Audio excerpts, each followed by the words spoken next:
অনেকদিন পর আবার একটা ছোট্ট ভিডিও নিয়ে চলে আসলাম। আসলে বাড়ির থেকে বেরোনোই হয় না, তো ভিডিও কি করব।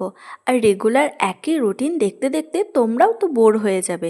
তো হঠাৎ করে আমাদের একটা জায়গায় ঘুরতে যাওয়ার প্ল্যান হলো, সেই জন্য ভাবলাম যে চলো তোমাদের সাথেও সেটা শেয়ার করা যাক। তো সেখানে যাওয়ার জন্য তো আমি প্রচন্ড এক্সাইটেড ছিলাম, কারণ এটা আমার ছিল অনেক দিনের ইচ্ছা। গিয়েছিলাম সেখানে, কিন্তু তখন ছিলাম অনেক ছোট। আর বড় হওয়ার পর যাওয়ার তো প্রচণ্ড ইচ্ছা ছিল, কিন্তু যাওয়া হয়ে ওঠেনি। তৈরি হয়ে আমরা বেরিয়ে পড়েছি আমাদের গন্তব্যস্থলে যাওয়ার জন্য। তো যেতে যেতে রাস্তার মধ্যে বৃষ্টি নামে, আর ওয়েদারটা সত্যিই সেদিনকে খুব সুন্দর ছিল। আমরা বাঙালিরা কোথাও বেরোবো আর পেট পুজো করব না, এটা তো সম্ভবই না। তো ফাইনালি একটা হোটেলে গিয়ে আমরা খাবার পেলাম, আর সেখানে ছিল লুচি আর তরকারি। খাওয়া দাওয়া শেষ করে আমরা আবার বেরিয়ে পড়লাম। ওখানে গিয়ে কি কি করলাম সেটা আবার তোমাদের সাথে শেয়ার করব পরের ভিডিওতে।